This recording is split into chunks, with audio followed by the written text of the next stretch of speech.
ಸಾಮೂಹಿಕ ಮದುವೆಯಲ್ಲಿ ಬಾಲ್ಯ ವಿವಾಹವಾಗುವುದು, ವಿಧವೆ ವಿಧುರರು ಮದುವೆಯಾಗುವುದು ಸಾಮಾನ್ಯ. ಆದರೆ ಗಂಡ ಹೆಂಡತಿಯೇ ಮದುವೆಯಾಗುವುದನ್ನು ನೀವು ಕೇಳಿದ್ದೀರಾ? ಚಿನ್ನ ತಾಳಿ ಬಟ್ಟೆಯ ಆಸೆಗೆ ಗಂಡ ಹೆಂಡತಿ ಪದೇ ಪದೇ ಮದುವೆಯಾದ ಘಟನೆ ಇಲ್ಲಿ ನಡೆದಿದೆ. ಬೆಂಗಳೂರಿನ ಗವಿಪುರದ ಶ್ರೀ ಬಂಡಿ ಮಹಾಕಾಳಿ ದೇವಸ್ಥಾನದಲ್ಲಿ ನವೆಂಬರ್ 9ರಂದು ಜೆಡಿಎಸ್ ಮುಖಂಡರೊಬ್ಬರು ಸಾಮೂಹಿಕ ಮದುವೆ ಏರ್ಪಡಿಸಿದರು. ಇದರಲ್ಲಿ ಮದುವೆಯಾದವರು ಮತ್ತೆ ಮದುವೆಯಾಗಿದ್ದಾರೆ. ಯಾರದೋ ಹೆಂಡತಿಗೆ ಮತ್ಯಾರೋ ತಾಳಿ ಕಟ್ಟಿದ ಘಟನೆಯೂ ನಡೆದಿದೆ. ಮೈಸೂರಿನ ಏಕಲವ್ಯ ನಗರದ 6 ಅಮಾಯಕ ಜೋಡಿಗೆ ಈಗಾಗಲೇ ಮದುವೆಯಾಗಿದೆ. ಇವರಿಗೆ ಶಾಲೆಗೆ ಹೋಗುವ ಮಕ್ಕಳೂ ಇದ್ದಾರೆ. ಗ್ರಂಥಾಲಯದ ಮೇಲ್ವಿಚಾರಕನಾಗಿರೋ ಕುಮಾರ್ ಎಂಬಾತ ಈ ಅಮಾಯಕರಿಗೆ ಆಸೆ ಹುಟ್ಟಿಸಿ ಮದುವೆ ಮಾಡಿಸಿದ್ದಾನೆ.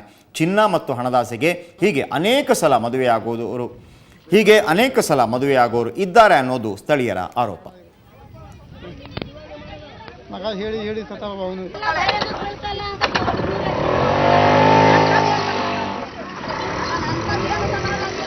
ನಾವೇ ಅಲ್ಲಿರೋದು ಅಂತ ಹೇಳ್ತಾ ಇದೀನಲ್ಲ, ಅಲ್ಲಿರೋದು ನಾವೇನೆ.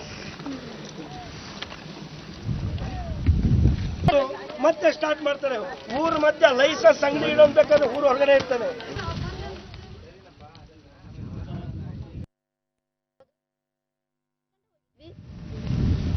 ಅವ್ರಿಗೆ ಹೇಳ್ಬಿಟ್ಟೆ ಮದ್ವೆ ಆಗಿರೋದು. ಒಂದ್ ಬಿಚ್ಚಿಟ್ಟು ಯಾಕೆ ಇಟ್ಕೊಂಡು ಹೋಗೋದು? ನೋಡಿ, ನಾವು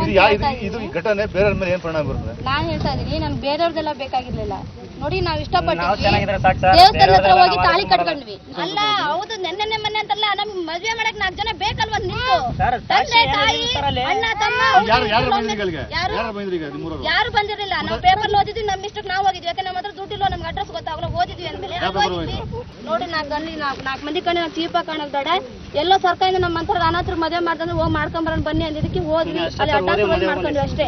ನಾವೇನ್ ದುಡ್ಡಿಗೆ ಆಸೆ ಸರ್ಕಾರ ಮಾಡ್ತಾ ಇದ್ರೆ ಈ ತಾಳಿ ಸಾಕ್ಷಿ ಇಲ್ಲ ಅಂತ ಹೇಳಿದ್ ನಾನು. ಈ ತಾಳಿಗೆ ಯಾರು ಸಾಕ್ಷಿ ಇಲ್ಲ, ಈಗ ಇದಕ್ಕೆ ಸಾಕ್ಷಿ ಇರಲಿಲ್ಲ. ಹೌದು, ಸಾಕ್ಷಿ ಬೇಕು. ಮನೆ ಹೋಗಿ ಮದುವೆ ಮಾಡ್ಕೊಂಡು ಹೌದು. ಯಾರು ಸಾಕ್ಷಿ ಅಂದ್ರೆ ನಾವೇ ಸಾಕ್ಷಿಗಳು, ನಾವೇ ಹೋಗಿದ್ವಿ. ಅವ್ರು ನಮ್ಮಲ್ಲ, ನೀವ್ ಯಾರ್ದ ಮಾತು ಕೇಳ್ಕೊಂಡ್ ಬಂದಿದ್ರಲ್ಲ, ಅದೇ ತರ ನಾನು ಹೇಳ್ತೀನಿ, ಕೇಳ್ಕೊಳ್ಳಿ. ನಮ್ಮ ಮೈದಿನ ಹೇಳ್ತಿ ಅವ್ರ ಅಪ್ಪ ಅಮ್ಮನಿಗೆ ಮದುವೆ ಮಾಡ್ಕೊಂಡಕ್ಕೆ ಮಾಡಲ್ಲ ಅಂದಿದ್ಕೆ ಒಂದ್ ಅರ್ಶನ ಕೊಂಬ ಕಟ್ಕೊಂಡ್ ಬಂದಿತ್ತು ಅಂತ ನಿಜ. ಕಟ್ಕೊಂಡ್ ಬಂದಿದ್ಕೆ ಅವ್ನು ಏನ್ ಮಾಡಕತ್ತ ನಮ್ಮ ಇದನ್ನ ನೀನ್ ಮಾಡ್ಕೊಂಬಂದು ನಾನು ಅನ್ಭವಿಸಕತ್ತೆ ಅಂತ ಅಂದಿದ್ಕೇನೆ ಯಾವ್ದೋ ಒಂದು ಪ್ರೂಫ್ ಇರ್ಲಿ ಅಂತ ಹೇಳಿ ತಾಳಿ ಕಟ್ಟದ ಒಂದ್ ಇದಿರ್ಲಿ, ಎಲ್ಲರಿಗೂ ಗೊತ್ತಾಗ ಕಟ್ಸಿಕ್ ಅಷ್ಟೇನೆ. ನೀವ್ ಯಾರು ನಿಮ್ಗೆ ಹೆಣ್ಮಕ್ಳಿದ್ದ ಗಂಡ್ಮಕ್ಳು ಮಾಡಿದ್ರಿ, ನಮ್ಮ ಯಜಮಾನರೆಲ್ಲ ಬಂದ ನೀವೆಲ್ಲರೂ ಗಂಡ ವಿಡಿಯೋ ಮಾಡ್ಬೇಕಾಗಿತ್ತು. ನೀವು ಒಬ್ಬೊಬ್ಬರ